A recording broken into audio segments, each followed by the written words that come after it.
लोग ने अब क्लास स्टार्ट कर दी है। हम लोग आज की क्लास में सबसे पहले देखने जा रहे हैं स्टैटिस्टिक्स। और स्टैटिस्टिक्स में जो थ्योरी का लेवल होता है पहले तो वो काफी लो लेवल होता है, लेकिन अगर आपने लो लेवल को ओवर कॉन्फिडेंट में छोड़ दिया, मतलब आपने मीन नहीं समझा, मीडियन नहीं समझा, मॉड नहीं समझा, तो इसके बाद आप इसके आगे भी के भी कंसेप्ट समझ नहीं पाएंगे। क्योंकि सिर्फ मीन मीडियन मॉड ही स्टैटिक्स का मतलब नहीं होता है। स्टैटिक्स में मीन मीडियन मॉड के अलावा भी काफी कुछ आता है जो आपको सीखना है, जैसे mean deviation, variance, standard deviation, range.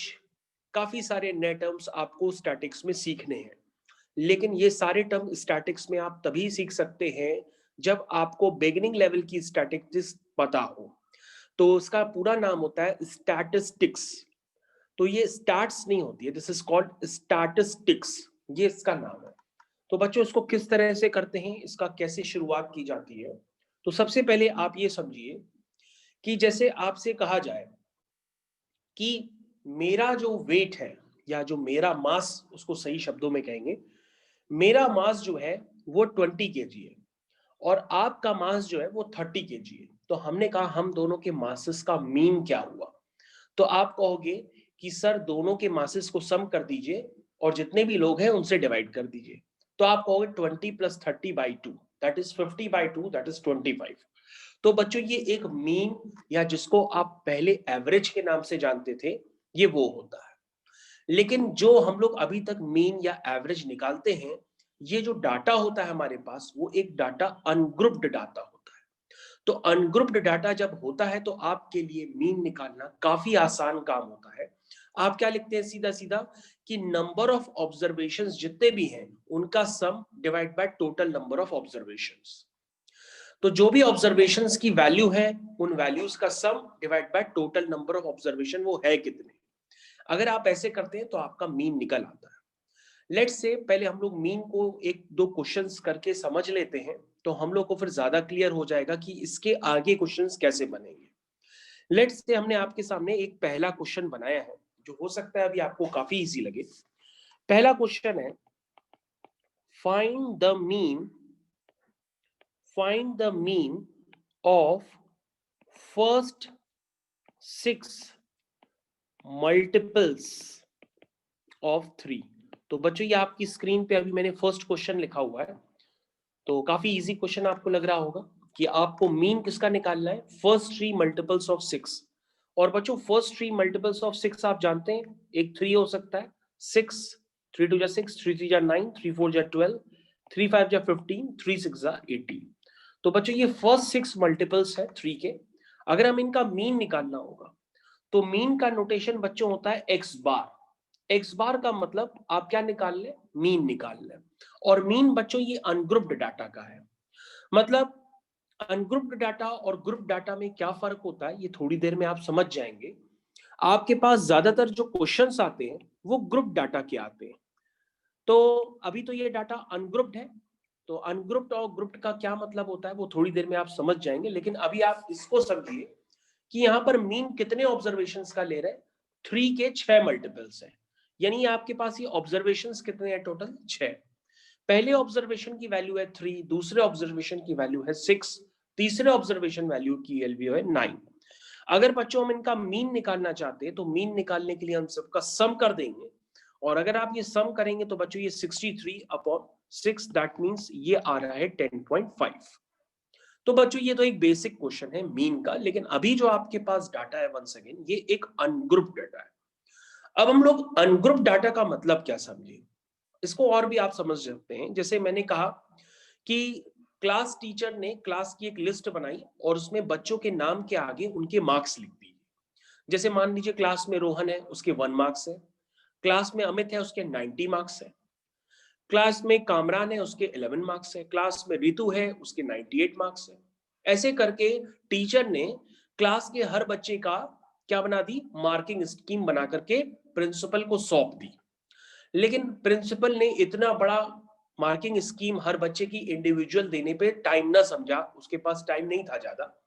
तो उसने सीधा सीधा टीचर से ये पूछा कि ये बताइए कि इस डाटा में उसने टीचर से ये पूछा कि सीधा सीधा ये बताइए कि इस डाटा में ऐसे कितने स्टूडेंट्स हैं जिनके मार्क्स जो है 90 से 98 के बीच में।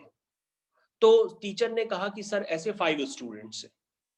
तो प्रिंसिपल समझ गया कि क्लास में 100 बच्चे पढ़ते हैं, 100 में से ऐसे 5 ही बच्चे हैं जिनके मार्क्स 90 से 98 के बीच में।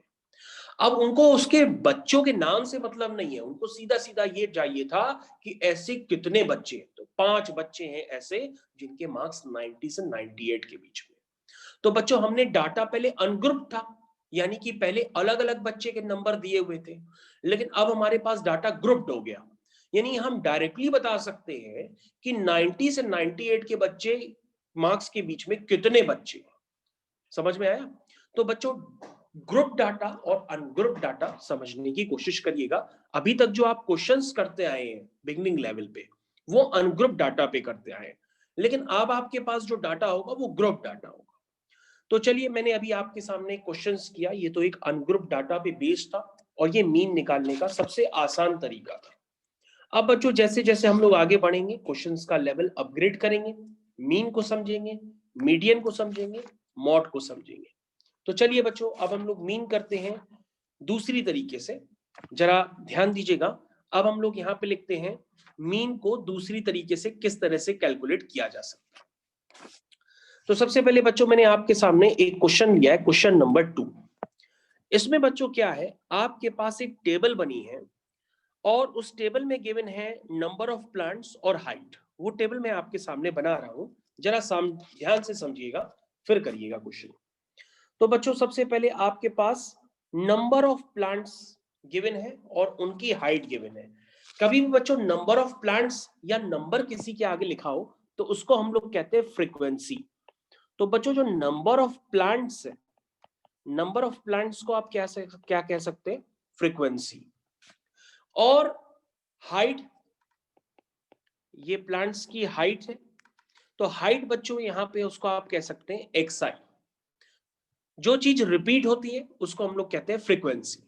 तो हमने कहा ऐसे कितने प्लांट्स हैं जिनकी हाइट 58 सेंटीमीटर है, तो तुम कहोगे ऐसे 12 प्लांट्स हैं। तो ये एक रीडिंग करने का तरीका होता है। ऐसे कितने प्लांट्स हैं जिनकी हाइट 60 सेंटीमीटर है, तुम कहोगे 14 है। तो इस तरीके से बच्चों ये डिफरेंट प्लांट्स की हाइट गिवन है और हाइट मैं आपके सामने लिख रहा हूं, आपको पूरी पूरी तरीके से स्क्रीन विजिबल भी है। तो बच्चों मैंने अभी आपके सामने प्लांट्स की हाइट लिखी है। अब हम उनके लिख रहे हैं कि ऐसे कितने प्लांट्स हैं जिनकी हाइट 62 सेंटीमीटर है, 20 है। तो बच्चों इस तरह से मैंने एक रैंडम डाटा आपके सामने बना लिया। ठीक है, अगर हमसे पूछा जाए टोटल नंबर ऑफ प्लांट्स कितने हैं, टोटल नंबर ऑफ प्लांट्स को निकालने के लिए आप क्या करेंगे, उन फ्रीक्वेंसीज का सम करेंगे। तो बच्चों फ्रीक्वेंसी के सम को हम लोग कहते हैं समेशन एफ, जिसको हम समेशन एफ आई से भी डिनोट कर सकते हैं, दैट इज इक्वल टू 72। ठीक, अब बच्चों यहां पर ध्यान दीजिए, अगर इस तरह से डाटा दिया रहेगा तो ये जो डाटा है, इस तरह के डाटा से हम फ्रीक्वेंसी को कैसे कैलकुलेट करेंगे ये आपको समझना है। तो मीन क्या होता है बच्चों, मीन होता है, मीन कैसे निकालते हैं, नीचे डिनोमिनेटर में होता है टोटल नंबर ऑफ ऑब्जर्वेशन। तो आप यहां पे क्या लिखेंगे, टोटल नंबर ऑफ प्लांट्स। तो टोटल नंबर ऑफ प्लांट्स क्या है यहां पे 72। और न्यूमरेटर में क्या आएगा, न्यूमरेटर में आएगा टोटल हाइट, है ना। तो टोटल हाइट कैसे निकलेगी, तो आप कहोगे कि एक प्लांट की हाइट 58 है तो 12 प्लांट्स की हाइट आ जाएगी 12 इंटू 58, 60 इंटू 14, 62 इंटू 20, ऐसे करके आप क्या निकालोगे, एफ आई इंटू एक्स आई। ठीक है ना, तो आप इसको क्या कहोगे, टोटल हाइट। उसी तरीके से बच्चों आपने क्वेश्चन ऐसे भी किए होंगे कि क्लास डिस्ट्रीब्यूशन में मार्क्स आपको दिए रहते हैं, तो आप कहते हैं ऐसे कितने स्टूडेंट हैं जिनके क्लास में मार्क्स 58 है, तो आप कहोगे 12 स्टूडेंट्स हैं। ऐसे कितने स्टूडेंट्स हैं जिनके मार्क्स 60 हैं, तो 14 स्टूडेंट्स हैं। तो बच्चों हम लोग न्यूमरेटर में क्या डालते हैं, टोटल मार्क्स। तो टोटल मार्क्स कैसे निकलेंगे, उनको मल्टीप्लाई करने पे ही तो निकलेंगे। तो 12 इंटू 58 को चाहे आप वैसे समझ लीजिए चाहे मार्क्स के टर्म्स में समझ लीजिए। तो बच्चों जब आप FI/XI करेंगे तो वैल्यूज ये मैंने अभी अभी कैलकुलेटर से कैलकुलेट कर ली है।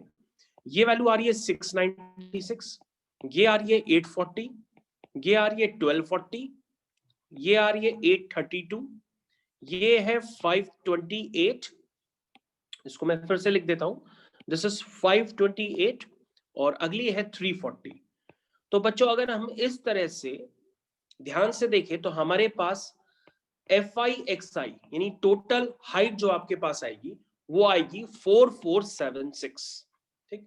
और बच्चों अगर आपको मीन निकालना है तो मीन क्या होता है, टोटल नंबर ऑफ मार्क्स, यहाँ पे मार्क्स की जगह हाइट है, तो टोटल हाइट आपकी होगी summation FI/XI divide by summation FI।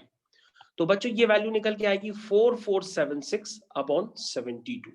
तो बच्चों ये वैल्यू जो आ रही है फाइनली वो है 62.17 सेंटीमीटर। तो बच्चों एक आपके पास ये भी मेथड होता है मीन को कैलकुलेट करने का। तो होपफुली ये मीन को कैलकुलेट करने का मेथड आप पहले से भी जानते हैं, आपने ये पहली बार नहीं देखा होगा। अगर आपने थोड़ी सी भी पढ़ाई पहले भी की है तो आपको पूरी तरीके से याद आ गया होगा कि ये मीन किस तरह से लिखा जाता है, कैसे इसके क्वेश्चंस किए जाते हैं। अब बच्चों हम लोग बात करते हैं मीडियन की। तो सबसे पहले अब हेडिंग डालेंगे मीडियन। तो सभी बच्चे अब अपनी कॉपी में हेडिंग डाल सकते हैं मीडियन। क्या होता है मीडियन, ध्यान दीजिए मीडियन के बारे में। तो मीडियन का मतलब वैसे हिंदी में मतलब होता है कि जो मिडिल वैल्यू होती है उसी को हम मीडियन कहते हैं। लेकिन मिडिल वैल्यू को जज करना आसान तभी होता है जब नंबर ऑफ टर्म्स क्या होते हैं, नंबर ऑफ टर्म्स ऑड होते हैं। जब नंबर ऑफ टर्म्स ऑड होते हैं तो मिडिल वैल्यू को जज करना काफी आसान काम होता है कि नहीं होता है। लेकिन प्रॉब्लम कहां आती है, जब नंबर ऑफ टर्म्स इवन हो जाते हैं तो उसमें मिडिल वैल्यू को निकालना डिफिकल्ट काम होता है। इसीलिए यहां पर एक टर्म आपको सिखाया जाता है जिसका क्या नाम होता है, मीडियन। तो मीडियन आपको दोनों केसेस में कैलकुलेट करना सिखाई जाती है, जब इवन हो डाटा या ऑड हो डाटा। तो देखिए सबसे पहले बच्चों हम किस तरह से मीडियन को कैलकुलेट करते हैं। तो सबसे पहले बच्चों आपको ये बात ध्यान रखनी होगी, मीडियन को कैलकुलेट करने से पहले आपके पास जो भी डाटा होगा उस डाटा को आप अरेंज कर देंगे, या तो असेंडिंग ऑर्डर में या तो डिसेंडिंग ऑर्डर में। उसके बाद ही आप उसका मीडियन निकालेंगे। तो मीडियन के बारे में आप लिख भी सकते हैं आफ्टर हमारे साथ इस बात को लिख भी सकते हैं, क्योंकि अभी शुरुआत में ऑब्वियस लगेगी, फिर बाद में आपको डिफिकल्ट लगेगी। After arranging the given data, after arranging the given data in ascending, ये बात बहुत इंपॉर्टेंट है क्योंकि आप क्वेश्चन पूरा कर लेंगे लेकिन आपने क्वेश्चन में डाटा को अरेंज नहीं किया होगा, इसलिए पहले अरेंज करना होता है या तो बढ़ते हुए क्रम में या तो घटते हुए क्रम में। उसी को हम लोग कहते हैं असेंडिंग और descending. The value of the middlemost arrange करने के बाद the value of middlemost is called median of data, is called median of data। ठीक, तो चलिए मीडियन हम लोग कैसे निकालते हैं जरा देखते हैं। तो सबसे पहले बच्चों हम लोग को करना क्या होता है, अगर हम इसको स्मॉल छोटी सी भाषा में समझे, जैसे आपके पास ये 5 लोग हैं, ठीक है। तो अगर हम इन 5 लोगों में पूछे मीडियन की कौन सी वैल्यू होगी तो आप कहोगे मिडिल मोस्ट। लेकिन ये पांचों पर्सन कैसे हैं, ये असेंडिंग ऑर्डर में भी हो सकते हैं और डिसेंडिंग ऑर्डर में भी हो सकते हैं, इसलिए हमने यहाँ पर पांचों पर्सन को पहले अरेंज किया। किसमें अरेंज किया, असेंडिंग ऑर्डर में। तो this is the ascending order. Ascending order मतलब छोटे से बड़ा। तो बच्चों इसमें मिडिल मोस्ट वैल्यू कौन सी होगी, ये। तो दिस इज द मीडियन, इसकी जो वैल्यू होगी वो बच्चों डायरेक्ट मीडियन बन जाएगी। लेकिन ये कब हुआ, जब नंबर ऑफ टर्म्स क्या है आपके, ऑड है। लेकिन बच्चों अगर हमने नंबर ऑफ टर्म्स जैसे ही इवन कर दिए तो यहां पर प्रॉब्लम खड़ी होना चालू हो गई। ये देखिए मैंने नंबर ऑफ टर्म्स उठा के इवन कर दिए। अब बच्चों यहाँ पे प्रॉब्लम ये होती है कि अगर हम इस वाले को कहेंगे तो ये कहेगा हम मिडिल टर्म है, इसको कहेंगे तो ये कहेगा हम मिडिल टर्म है, तो दोनों में लड़ाई होने लगती है।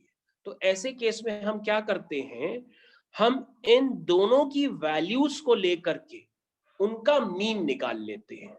इन दोनों की वैल्यूज को लेकर के उनका मीन निकाल लेते हैं, तो हमारे पास मीडियन आ जाती है।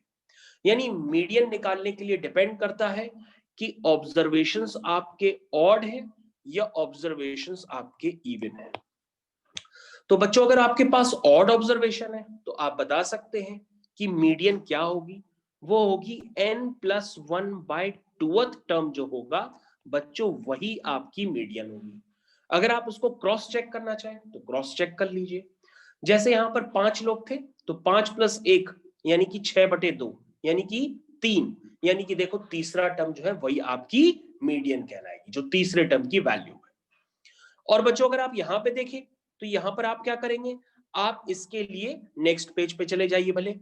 तो आप मीडियन कैसे लिखेंगे, आप लिखेंगे n/2th ऑब्जर्वेशन और n/2 + 1th ऑब्जर्वेशन का जो मीन होगा उसी को हम क्या कहेंगे, मीडियन कहेंगे। तो ये बात आपको समझ में आनी चाहिए। जैसे आपने पीछे कितने लोग लिए थे, 6 लिए थे, तो ये हो गया 6/2th और 6/2 + 1th। ये आपने इस तरह से ऑब्जर्वेशन लिए तो आपकी मीडियन आ गई। यानी बेटा कौन सा ऑब्जर्वेशन है, थर्ड ऑब्जर्वेशन और फोर्थ ऑब्जर्वेशन का मीन जो होगा वो आपकी क्या कहलाएगी, मीडियन। तो मीडियन का सिंबल क्या होता है, कैपिटल M। तो मीडियन बच्चों आप लोग सभी समझ गए होंगे कि मीडियन का मतलब क्या होता है। अब बच्चों मीडियन का मतलब अगर आप समझ चुके हैं तो इसके आगे हम लोग कंटिन्यू करते हैं। ये एकदम बेसिक बातें अभी मैं बता रहा हूं, फिर धीरे धीरे आपका लेवल टफ होता चला जाएगा। मॉड, मॉड क्या होता है बच्चों, mod gives us the most frequent value. जब भी जितने भी ऑब्जर्वेशन होते हैं उन ऑब्जर्वेशन में जो वैल्यू सबसे ज्यादा बार रिपीट कर रही होती है वो वैल्यू इटसेल्फ क्या बन जाती है, मॉड बन जाती है। तो आप लिख सकते हैं यहां पर mod gives us most frequent value, यानी कि जो वैल्यू सबसे ज्यादा बार रिपीट होती है उसी को हम लोग कहते हैं मॉड, वो वैल्यू इटसेल्फ मॉड बन जाती है। तो मॉड में तो ऐसा कुछ डाटा है नहीं है, ठीक। अब बच्चों हम लोग आगे बढ़ते हैं और कुछ बातों पे आगे बढ़ते हैं और सोचते हैं कि हम लोग को आखिर इस चैप्टर में और क्या क्या करना है। तो बच्चों अब आप हेडिंग डाल सकते हैं यहाँ पर कुछ नई बातों को पढ़ने के लिए, और वो नई बातें जो कहलाती हैं वो आती हैं किसके अंडर में, वो आती हैं सेंट्रल टेंडेंसी के अंदर में। तो आप सभी बच्चे अपनी कॉपी में हेडिंग डालिए सेंट्रल टेंडेंसी। तो आप देखेंगे कि सेंट्रल टेंडेंसी में आपको किस तरह से क्या काम करना होता है। चलिए अब बच्चों यहां पर हम कुछ डाटा लेते हैं तो आपको ज्यादा बातें क्लियर होंगी। अब हम लोग यहाँ पे डाटा लेते हैं पहले कुछ। देखिए डाटा किस तरह से लेते हैं वो पहले आपको समझना पड़ेगा। तो सबसे पहले हम क्या करते हैं, कुछ बच्चों के यहाँ पे नाम लिख लेते हैं। जैसे यहाँ पे हमने लिखा स्टूडेंट नेम, स्टूडेंट नेम और उनके मार्क्स, ठीक। फिर हमने लिखा स्टूडेंट नेम और उनके मार्क्स, ठीक। चलिए तो स्टूडेंट नेम कुछ एज्यूम कर लेते हैं, जैसे यहां पर है रोहन, अमित, आंशी, कंचन, ऋतु, लियो, जो मन में आए लिख लो, रेयान, शीना, ऋत्विक, ऋत्विक, अनुज। बच्चों ये हमने बच्चों के नाम से ऐसे रैंडमली एज्यूम कर लिए और उन बच्चों के मार्क्स हम देखते हैं। वही सेम बच्चे यहाँ पे भी है, तो आपको दोबारा मार्क्स लिखने की जरूरत नहीं है, दोबारा उन बच्चों के नाम लिखने की जरूरत नहीं है, वही उन बच्चों के नाम हम दोबारा यहाँ पे लिख देंगे। अब बच्चों अगर आप ध्यान से देखें कि हमारे पास डाटा क्या है यहाँ पे, इसका मार्क्स है 1, 90, 5, 11, 98, 12, 4, 92, 2, 13। इसके मार्क्स देखो बेटा कितने हैं, 30, 31, 29, 32, 33, 35, 31.5, 34.5, 33.5, 33। तो बच्चों हमने ये इस तरह से आपके सामने, मान लीजिए आपके स्कूल में एग्जाम है, उसमें टर्मिनल 1 यानी T1 में आपके ये डिस्ट्रीब्यूशन है मार्क्स का, और T2 टर्मिनल में आपके मार्क्स का डिस्ट्रीब्यूशन ये है। हमने आपके मार्क्स का डिस्ट्रीब्यूशन ऐसा इसलिए लिया है ताकि आपको मार्क्स ज्यादा कंफर्टेबल होते हैं, उसको आप प्रैक्टिकली सोच भी सकते हैं, इसलिए मैंने यहाँ पे मार्क्स का जिक्र किया है। बाकी आप अगर इसको टेबल के फॉर्म में बनाना चाहें तो टेबल के फॉर्म में भी बना सकते हैं, इस तरह से टेबल बना सकते हैं। आपको कई लोगों को टेबल से और ज्यादा क्लियर हो जाता है, तो आप ये इस तरह से टेबल फॉर्म कर सकते हैं। अब बच्चों आप ये देखिए कि T1 टर्मिनल और T2 टर्मिनल में यहाँ पे हुआ क्या है, ध्यान दीजिए बच्चों। T1 टर्मिनल में बच्चों के मार्क्स देखिए क्या है, और T2 टर्मिनल में बच्चों के मार्क्स देखिए क्या है। अब हमारे पास जब टीचर ने प्रिंसिपल को रिपोर्ट सौंपी तो प्रिंसिपल ने सीधे सीधे पूछा कि ये बताओ इन बच्चों के एवरेज मार्क्स क्या है, पहले टर्मिनल में और दूसरे टर्मिनल में। अब एवरेज मार्क्स के लिए वहां पे खड़ा हुआ टीचर क्या था, उसने टर्मिनल 1 में क्या किया, जितने भी बच्चों के मार्क्स हैं सबका सम किया और जितने स्टूडेंट्स हैं उनसे डिवाइड कर दिया। यहाँ पे कितने स्टूडेंट्स हैं गिन लो, 1 2 3 4 5 6 7 8 9 10, 10 स्टूडेंट्स हैं, उनसे डिवाइड कर दिया 10 से। तो यहाँ पे उसका मीन निकल के आया, और मीन आया उन मार्क्स का 32, मतलब एवरेज मार्क्स 32। लेकिन यहां अगर दूसरे टर्मिनल में जब उसने मीन निकाला तो मजे की बात यह है कि वहां पे भी मीन 32 ही आ रहा है। ठीक है, अब एवरेज मार्क्स तो 32 दोनों केसेस में आ रहे हैं। अब इसमें तो काम खराब हो गया।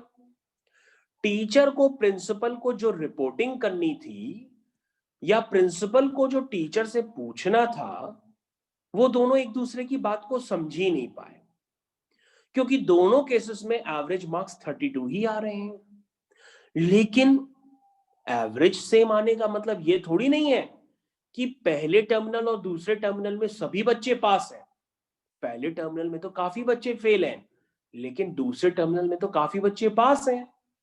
तो इसका मतलब क्या हुआ, हम लोग तो ये सोचते हैं कि एवरेज वैल्यू क्या होती है, एवरेज का मतलब उस मार्क्स के आसपास, यानी 32 के आसपास सभी के मार्क्स होंगे, 32 के आसपास सभी को मार्क्स होंगे। तो 32 के आसपास जो मार्क्स है वो तो टर्मिनल 2 में है, टर्मिनल 1 में तो ऐसा हो ही नहीं रहा है। इसका मतलब ये जो टीचर और प्रिंसिपल एक दूसरे को इंफॉर्मेशन का आदान प्रदान कर रहे हैं उसमें कोई गड़बड़ हो रहा है, क्योंकि दोनों के एवरेज मार्क्स तो सेम आ रहे हैं, लेकिन इंफॉर्मेशन में कुछ डिफरेंस आ रहा है, बहुत बड़ा डिफरेंस है। क्योंकि टर्मिनल टर्मिनल में तो एवरेज मार्क्स 32 है जरूर, लेकिन उसमें काफी बच्चे फेल हैं जो कि पता ही नहीं पड़ रहा है एवरेज मार्क्स को देख करके, लेकिन T2 से पता पड़ रहा है। तो ऐसे तो प्रिंसिपल को कभी समझ ही में नहीं आया कि T1 टर्मिनल की रिपोर्टिंग बहुत खराब थी, वो तो समझ ही नहीं पाया जब तक वो डाटा को पूरा देखेगा नहीं कॉपी पकड़ करके। लेकिन जो टीचर ने इंफॉर्मेशन दे दी उससे तो उसके पास गलत इंफॉर्मेशन पहुंच गई। तो बच्चों यहां पर फिर क्या करना पड़ता है, ये जो आपने सेंट्रल टेंडेंसी को निकालने के लिए वर्ड पकड़े थे, यानी कि एवरेजेस को निकालने के लिए जो वर्ड पकड़े थे, मीन, मीडियन, मॉड, ये वर्ड यहां पर काम नहीं कर रहे हैं। इसका मतलब मीन यहां पे काम नहीं कर पा रहा है। जब मीन यहाँ पे काम नहीं कर पा रहा है तो ऐसे केस में हम लोग को कुछ वर्ड और इंट्रोड्यूस करने पड़ते हैं। क्यों इंट्रोड्यूस करने पड़ रहे हैं, क्योंकि T1 टर्मिनल के मार्क्स में स्प्रेड आउट क्या है, बहुत ज्यादा है। स्प्रेड आउट का मतलब समझते हो? मतलब मार्क्स में डिफरेंस क्या है, उस डिफरेंस की बहुत बड़ी वैरायटी है, ध्यान समझो। तो T1 मार्क्स का जो टर्मिनल है उसमें स्प्रेड आउट काफी ज्यादा है, क्योंकि एक बच्चे के मार्क्स है 1, दूसरे के 90, तीसरे के 98, तो स्प्रेड आउट क्या है, बहुत बड़ा है, डिफरेंस बहुत बड़ा है, फैलाव बहुत ज्यादा है। लेकिन T2 टर्मिनल में फैलाव क्या है, कम है। तो बच्चों जो हम ये वर्ड बोल रहे हैं ना कि एक में स्प्रेड ज्यादा है, एक में स्प्रेड कम है, तो बच्चों इस स्प्रेड को समझने के लिए यहां पे एक वर्ड यूज किया जाता है। उस वर्ड को हम लोग क्या कहते हैं, डिस्पर्जन। क्या कहते हैं, डिस्पर्जन। मेरी बात समझ में आई? इस वर्ड को हम लोग क्या कहते हैं, डिस्पर्जन। तो बच्चों यहां पे एक नई चीज एंट्री है, क्योंकि यहाँ पे मीन तो एवरेज तो काम ही नहीं कर रहा है, तो यहाँ पे एक नई चीज हमें इंट्रोड्यूस की जाती है, डिस्पर्जन। कि पहले केस में डिस्पर्जन ज्यादा है, स्प्रेड ज्यादा है, दूसरे केस में डिस्पर्जन कम है, स्प्रेड कम है। तो यहां पे एक नया वर्ड इंट्रोड्यूस किया जाता है स्प्रेड की जगह, डिस्पर्जन।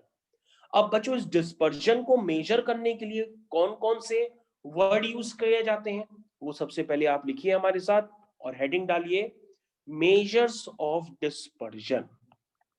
हेडिंग डालिए, मेजर्स ऑफ डिस्पर्जन। मैंने कहा था ना, अचानक कंसेप्ट सब अपग्रेड कर जाएंगे, इसलिए आप क्लास में बने रहिएगा, तो ही आपको सारे कंसेप्ट क्लियर हो पाएंगे। तो this is the measures of dispersion. तो बच्चों मैंने एक नया वर्ड इंट्रोड्यूस तो कर दिया कि स्प्रेड ज्यादा है स्प्रेड कम है, उसको टेक्निकली कहते हैं डिस्पर्जन। लेकिन इस डिस्पर्जन को मेजर किन बातों से करते हैं वो आपको समझना पड़ेगा। तो डिस्पर्जन को मेजर करने के लिए आप क्या यूज करेंगे और कैसे लिखेंगे, उन बातों को समझिए। तो लिखते हैं सबसे पहले कि डिस्पर्जन को मेजर करने के लिए एक पहला वर्ड होता है जिसको हम लोग कहते हैं रेंज। एक दूसरा वर्ड होता है जिसको हम लोग कहते हैं मीन डेविएशन। क्या कहते हैं, मीन डेविएशन। यानी कि वो मीन से कितना डेविएट कर रहे हैं, डेविएट कर रहे थे ना T1 टर्मिनल में मीन से। तीसरा होता है स्टैंडर्ड डेविएशन। तो बच्चों हम लोग ज्यादातर डिस्पर्जन को मेजर करने के लिए यही तीन टर्म ज्यादा यूज करते हैं। अब हम लोग समझते हैं कि रेंज का क्या मतलब होगा और इसको कैसे समझना है। चलिए सबसे पहले हम लिखते हैं the range. The range is the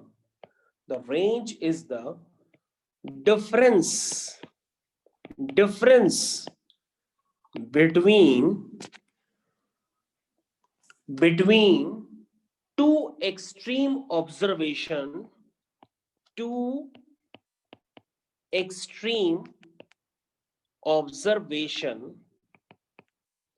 of distribution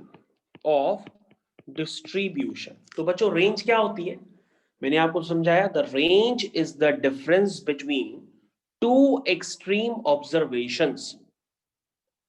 ठीक है ना, जो दो एक्सट्रीम ऑब्जर्वेशंस होते हैं उनका जो डिफरेंस होता है उसी को हम लोग रेंज कहते हैं। तो the range is the difference between two extreme observations of the distribution, और इसका फॉर्मूला होगा, उसको भी मैं लिख देता हूं, range is equal to maximum value minus minimum value, ये होती है रेंज। तो बच्चों अगर आप ध्यान से देखें कि T1 वाले केस में, T1 टर्मिनल वाले केस में अगर हम इसमें निकालना चाहें तो रेंज आप देखिए कितनी निकलेगी, सबसे कम मार्क्स है 1 और सबसे ज्यादा मार्क्स है 98, तो उसकी रेंज क्या होगी, 98 minus 1 that is equal to 97। ये T1 टर्मिनल के लिए। और यही काम अगर हम T2 टर्मिनल जो टेस्ट हुआ है उसमें करें तो उसमें सबसे ज्यादा मार्क्स हैं 35 और सबसे कम मार्क्स हैं 29। तो 35 माइनस 29 जैसे ही हम करेंगे तो ये वैल्यू आ रही है 6।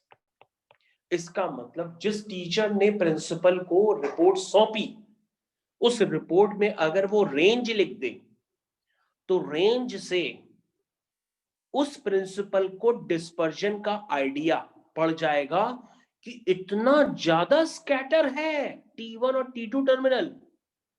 इसका मतलब T1 टर्मिनल में बच्चों ने बिल्कुल ही नहीं पढ़ा था और T2 टर्मिनल में बच्चों ने कुछ पढ़ा है, क्योंकि T1 का फैलाव, T1 का रेंज काफी बड़ा है, 97 और दूसरे में 6। इसका मतलब T1 टर्मिनल में क्या चल रहा होगा? कोविड-19, और कोविड-19 की वजह से बच्चों ने पढ़ा ही नहीं होगा। तो T1 का रेंज क्या है? ज्यादा है, और T2 का रेंज क्या है? कम।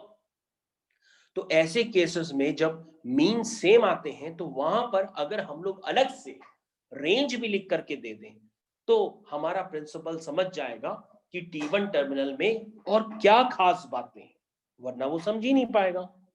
चलिए अब हम लोग आगे कंटिन्यू करते हैं। इतनी बात आपको समझा दी। चलिए बच्चों, अब हम लोग आगे कंटिन्यू करते हैं, दूसरी बातों को समझते हैं। मैंने आपको क्या क्या समझाया? What is range? रेंज आपको पूरी तरीके से क्लियर हो गई होगी। अब आप 1 मिनट का टाइम ले लीजिए, फिर हमको बताइए।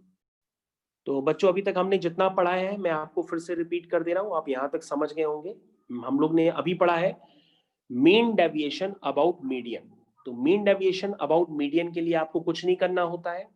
आप सबसे पहले मीडियन जैसे निकालते हैं वैसे निकाल लेंगे, फिर सबका डेविएशन निकालेंगे, यानी xi माइनस आप डेविएशन, यानी कि डेविएशन माने कि डेविएशन का मतलब होता है कि वो कितना डिफर कर रहा है मीडियन से। मीडियन कितना है? 300। तो हर वैल्यू कितनी डिफर कर रही है मीडियन से, वो आप निकालना चालू कर देंगे, और वो पहली आएगी 40, फिर आएगी 150, फिर आएगी 90, ऐसे करके जितने भी डेविएशन है उन सबका सम करेंगे, और टोटल नंबर ऑफ ऑब्जर्वेशन है जो 7 थे, 7 से डिवाइड कर देंगे, तो आपके पास मीन डेविएशन अबाउट मीडियन आ जाएगा। और यही काम आपको सिमिलरली मैंने मीन में बताया। जब आपसे कहा जाए मीन डेविएशन अबाउट मीन, तो आप सबसे पहले जो भी डाटा दिया होगा उस डाटा का सबसे पहले क्या निकालेंगे? मीन निकालेंगे। ये डाटा आपके सामने है, और मीन निकालने के बाद आप सबका फिर डिफरेंस लेंगे, तो डेविएशन आ जाएगा, और डेविएशन को नंबर ऑफ ऑब्जर्वेशन से डिवाइड कर देंगे, तो आपके पास मीन डेविएशन अबाउट मीन आ जाएगा। तो this is the mean deviation about mean, और नीचे है मीन डेविएशन अबाउट मीडियन। तो बच्चों, अब जो आप क्वेश्चन करने जा रहे हैं उसको भी आपको ध्यान से देखना होगा। अगला क्वेश्चन आपकी स्क्रीन पे आ रहा है जल्दी। तो बच्चों, अगला क्वेश्चन आपकी स्क्रीन पे अब जो आप करेंगे उसमें नंबर ऑफ ऑब्जर्वेशन जो है ऑड ना हो करके नंबर ऑफ ऑब्जर्वेशंस इवन होंगे। अब आपको कैलकुलेट करना है मीन डेविएशन अबाउट मीडियन। तो this is mean deviation about median. Mean deviation about median, this is the next part. बस यहाँ पे डिफरेंस ये होगा पिछले वाले से कि यहाँ पे नंबर ऑफ ऑब्जर्वेशंस ऑड ना हो करके इवन होंगे। तो सबसे पहले कैसे करेंगे? सबसे पहले आपके पास जो डाटा है वो मैं लिख देता हूं। This is 34, 38, 42, 44, 46, 48, 54, 55, 63, 70। ये बच्चों आपके पास डाटा है। और बच्चों, कभी भी मीडियन की बात आती है तो डाटा को हम कैसे अरेंज करते हैं? छोटे से बड़ा, यानी कि असेंडिंग ऑर्डर में।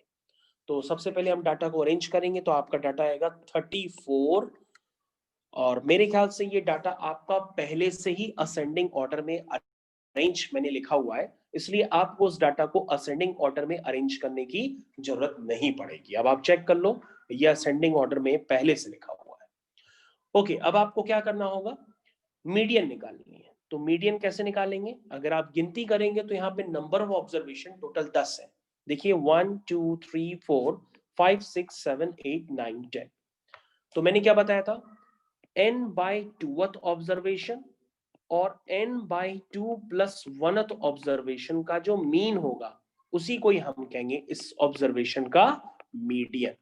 यानी बच्चों, आपको 5th ऑब्जर्वेशन देखना है, जो उसमें साफ साफ नजर आ रहा 46 है, और 6th ऑब्जर्वेशन देखना है जो 48 नजर आ रहा है। तो बच्चों, आपकी मीडियन आ गई 47। अब बच्चों हेडिंग डालेंगे computation of mean deviation about median. कैसे करेंगे? काफी आसान काम करना होता है, आप लोग सब कर सकते हैं क्योंकि आपको थ्योरी क्लियर है, तो अब आप सब कर सकते हैं। लेकिन अगेन आज इसकी फर्स्ट क्लास है, तो जैसे जैसे आप आगे बढ़ेंगे थ्योरी बढ़ती चली जाएगी और डिस्पर्जन के जो टर्म्स होंगे वो और भी ज्यादा बढ़ेंगे कि डिस्पर्जन को और किन टर्म्स से मेजर किया जाता है। तो 48, 34, 42, उसके बाद 55, उसके बाद 63, 46, 54, 44, ये डाटा बच्चों इस तरह से दिया हुआ था पहले, तो हमने वही एज इट इज लिख दिया है।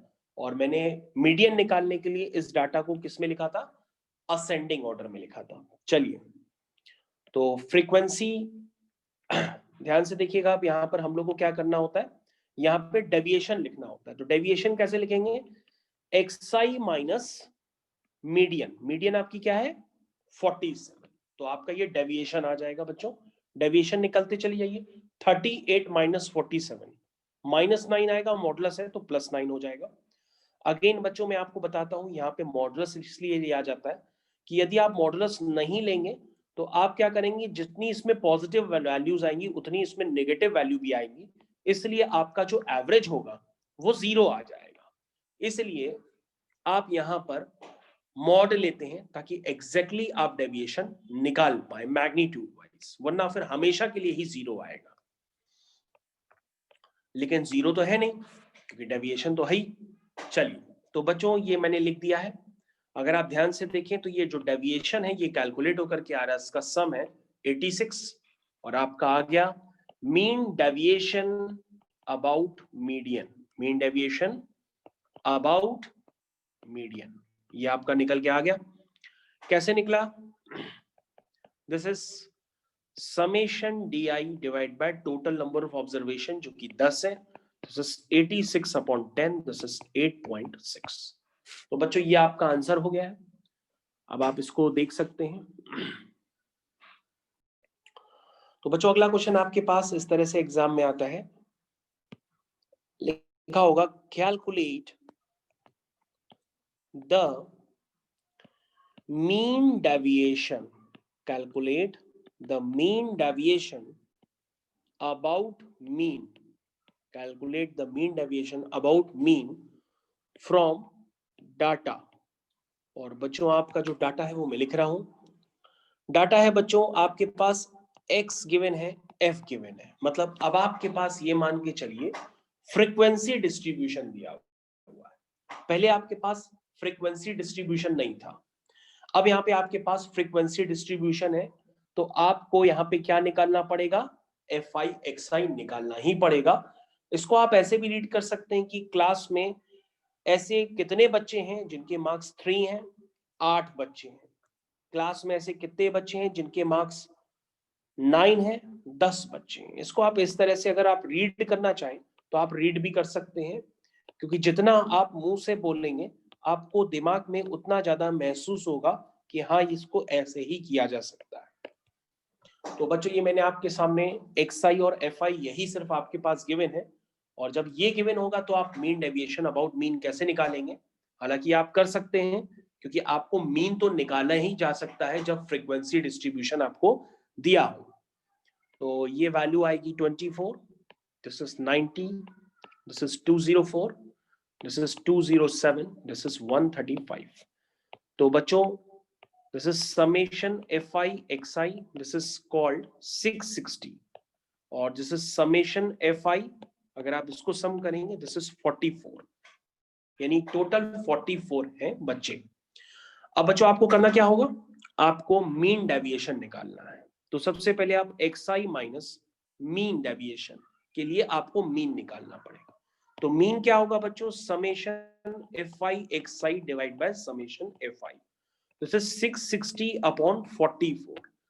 ये वैल्यू बच्चों कैलकुलेट होकर के आएगी 50। तो आप यहाँ पे क्या कैलकुलेट करेंगे? xi माइनस 50, यही कैलकुलेट करेंगे। तो बच्चों xi माइनस 15 जरा आप कैलकुलेट करते चले जाइए। xi आपका 3 है, 3 माइनस 15 -12, -12 आपका क्या हो जाएगा? +12 हो जाएगा। फिर 9 माइनस 12, दिस इज 9 माइनस 12।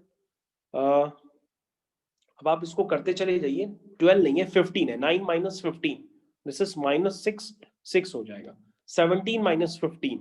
इस तरह से आप डेविएशन निकालते चले जाइए, तो ये आपका निकल करके आ गया, मैंने लिख दिया।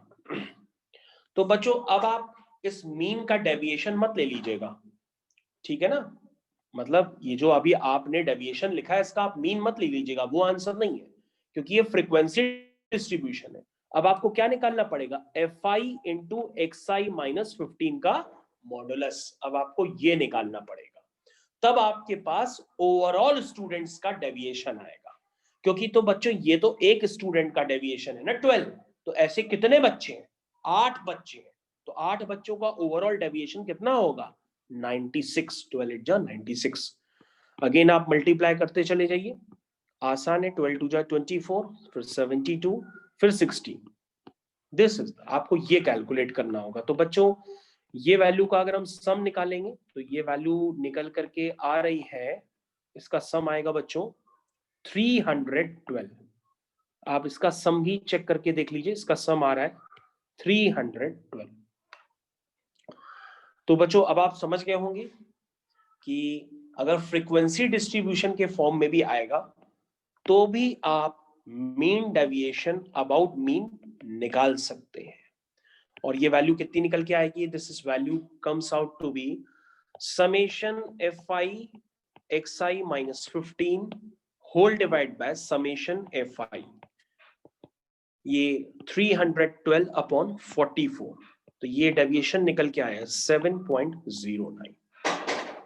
तो this is the way to do the work.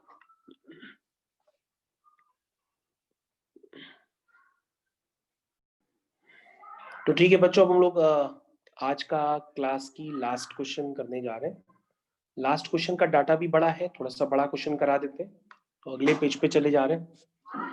देखिए बच्चों एग्जाम में क्वेश्चन किस तरह से आने वाला है। अभी आपने किया था mean deviation about mean, frequency distribution table थी आपके सामने, तो आप यहाँ बड़ा बड़ा ऊपर लिखना चाहें तो लिख भी सकते हैं कि this is called frequency distribution table. तो फ्रीक्वेंसी डिस्ट्रीब्यूशन टेबल में आपको करना कुछ नहीं होता है, सारा वही काम है, बस आपको एफ आई से मल्टीप्लाई करना होता है। तो फ्रीक्वेंसी डिस्ट्रीब्यूशन टेबल को यूज करके आप बार बार क्या कर रहे हैं, मीन डेविएशन मीन निकालना सीख गए, अब निकालेंगे mean deviation about median. Mean के अबाउट सीख चुके, अब मीडियन के अबाउट सीखेंगे।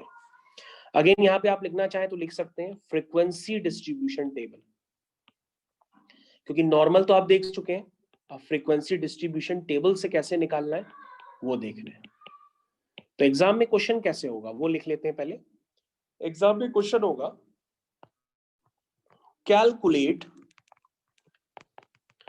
The mean deviation, calculate the mean deviation from median. देखिए calculate the mean deviation from median for data या फॉलोइंग डाटा आपके पास गिवन है, जिससे आपके पास एक्स आई गिवन है, एफ आई गिवन है। तो मैं एक्स आई एफ आई लिखता हूं, देखिए एक्स आई आपका है 10, 15, 20, 25, 30, 35, 40, 45। या ऐसे समझ सकते हैं कि क्लास में ऐसे कितने बच्चे हैं जिनके मार्क्स 10 है, 7 बच्चे, जिनके मार्क्स 15 है 3 बच्चे हैं। इस तरह से ये बच्चों की संख्या होती है। फ्रीक्वेंसी में क्या होती है, नंबर ऑफ स्टूडेंट्स। तो 5, 6, 8, 4, 9। अब बच्चों अगर आप ध्यान से देखें, यहां पे एक छोटा सा डिफरेंस आता है।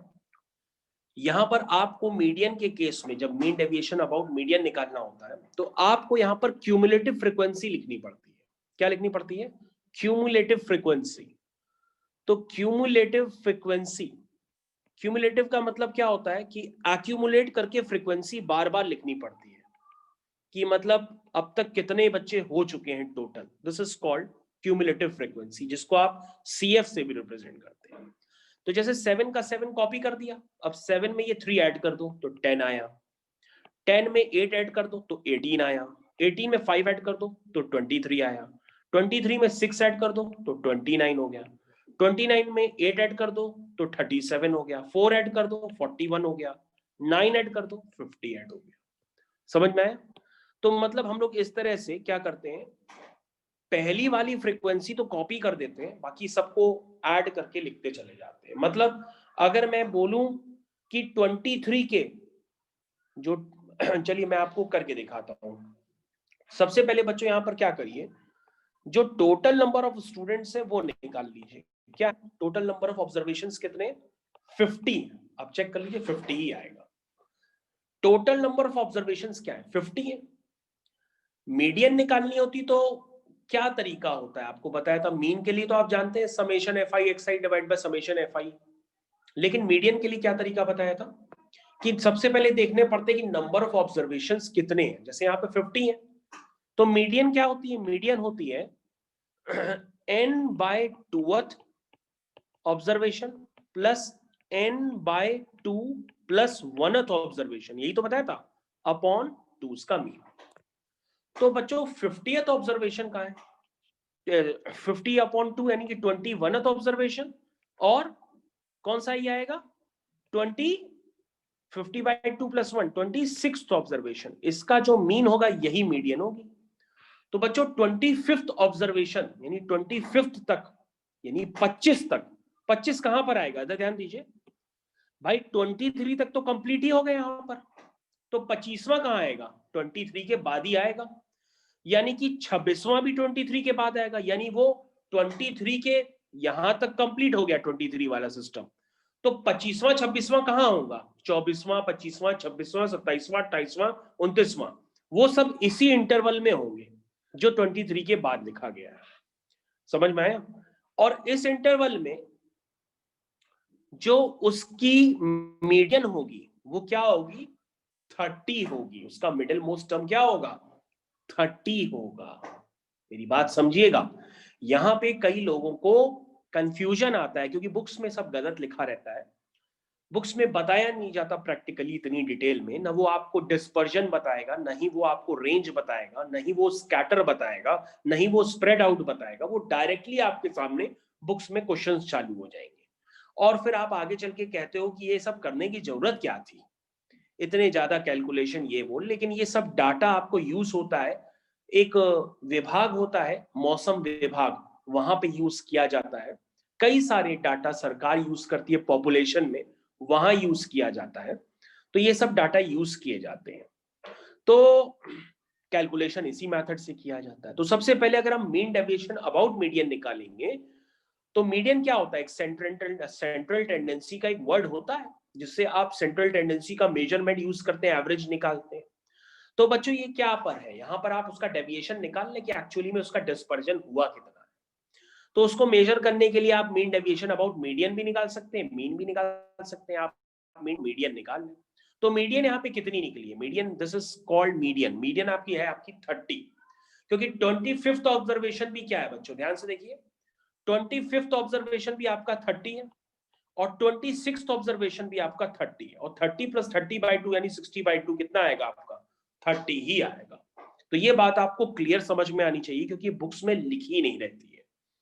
तो अब आपको डायरेक्टली समझ में आएगा होगा कि 25th और 26th कहाँ आएंगे, वो तो 23 के बाद ही आएंगे। तो 23 के बाद कौन कौन? अगर 24 25 26 27 28 29 सभी की वैल्यूज कितनी है? 30। समझ में आया? चलिए, तो आप मीडियन निकालने के लिए अब काफी देर तक आप समझ गए होंगे कि करना क्या होता है, क्यूमुलेटिव फ्रीक्वेंसी निकालनी पड़ती है। अब हम डेविएशन निकालेंगे हर एलिमेंट का। तो हम कैलकुलेट करेंगे xi माइनस मीडियन का मॉड। तो बच्चों अब हर वैल्यू को यानी कि 10 माइनस 30 करो तो -20 आएगा, +20 हो जाएगा। इस तरह से आप ये वैल्यूज लिखते चले जाएंगे। जब आप ये वैल्यूज लिखते चले जाएंगे तो आपको ज्यादा क्लियर होगा। तो ये वैल्यूज आपने लिखी। अब बच्चों डायरेक्टली इसका मीन डेविएशन अबाउट मीडियन का वो मत निकाल लेना कि आपने पता पड़ा डायरेक्टली ही निकाल लिया, इसको सम करके डिवाइड कर दिया 50 से, वो मत करना। ये फ्रीक्वेंसी डिस्ट्रीब्यूशन टेबल है, इसलिए ऐसे कितने स्टूडेंट्स हैं जिनका डेविएशन 20 के बराबर है? 7 स्टूडेंट है, तो आपको सारे स्टूडेंट्स का डेविएशन लिखना पड़ेगा। दिस इज 140, दिस इज 45, और 10 into 8 80, this is 25, this is 0, this is 40, this is 40, this is 135, 15 9 जा 135।